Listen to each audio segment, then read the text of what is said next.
കൗമാരകലയുടെ കലാവസന്തമായ revenue ജില്ലാ school കലോത്സവത്തിന്റെ logo രൂപകൽപ്പന ചെയ്തതിലൂടെ തുടർച്ചയായി രണ്ടാമതും ഒന്നാമതെത്തിയതിന്റെ ആഹ്ലാദത്തിലാണ് ചിത്രകലാ അധ്യാപകനായ കെ സുനിൽകുമാർ. മലപ്പുറം കോട്ടക്കലിൽ കഴിഞ്ഞ തവണ നടന്ന ജില്ലാ കലോത്സവത്തിനും സുനിലിന്റെ ലോഗോയാണ് തെരഞ്ഞെടുത്തത്. കലാകേരളം കോട്ടക്കലിന്റെ പാരമ്പര്യം എന്നായിരുന്നു ലോഗോയുടെ വിഷയം. കേരളത്തിന്റെ പൈതൃകവും ആയുർവേദത്തിന്റെ അടയാളങ്ങളും ഉൾപ്പെടുത്തിയാണ് ലോഗോ. എണ്ണമാണ് പബ്ലിസിറ്റി കമ്മിറ്റിക്ക് മുൻപാകെ എത്തിയിരുന്നത്. കഴിഞ്ഞ 8 വർഷക്കാലമായി വിവിധ ഉപജില്ലാ കലോത്സവം, ക്ലസ്റ്റർ തല മത്സരങ്ങൾ, തൃശൂർ ജില്ലാ ശാസ്ത്രോത്സവം എന്നിവയ്ക്കും ലോഗോ തയ്യാറാക്കിയിരുന്നു. നിലമ്പൂർ PRCയുടെ കീഴിൽ ചിത്രകലാ അധ്യാപകനായ കെ സുനിൽകുമാർ ജോലി സംബന്ധമായി ചുങ്കത്തറ കൊന്നമണ്ണയിലാണ് താമസം. തുടർച്ചയായി നേട്ടം കൈവരിച്ചതിൽ അഭിമാനമുണ്ടെന്നും മലപ്പുറം പടിഞ്ഞാറ്റുമുറി സ്വദേശിയായ സുനിൽ പറഞ്ഞു.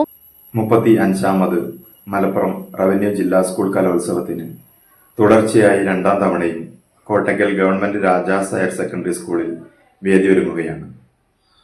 മലപ്പുറത്തിന്റെ എഴുത്താണിയും ആയുർവേദ നഗരിയെ സൂചിപ്പിക്കുന്ന പശ്ചാത്തലത്തിൽ നൃത്തമാടുന്ന ഒരു മയിലിന്റെ രൂപവും അടങ്ങിയിട്ടുള്ള ലോഗോയാണ് ഞാൻ ഇപ്രാവശ്യം ചെയ്തിട്ടുള്ളത്.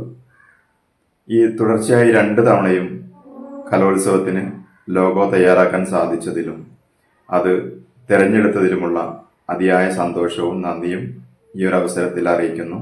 കൊന്നമണ്ണ ഗവൺമെന്റ് UP സ്കൂൾ അധ്യാപിക NK ശ്രീരഞ്ജിനിയാണ് ഭാര്യ. ഇതേ സ്കൂളിലും മുത്തേടം ഹയർ സെക്കൻഡറി സ്കൂളിലും ചിത്രകലാ അധ്യാപകനാണ് സുനിൽ. ആദിത്യ, ആരാധ്യ എന്നിവരാണ് മക്കൾ.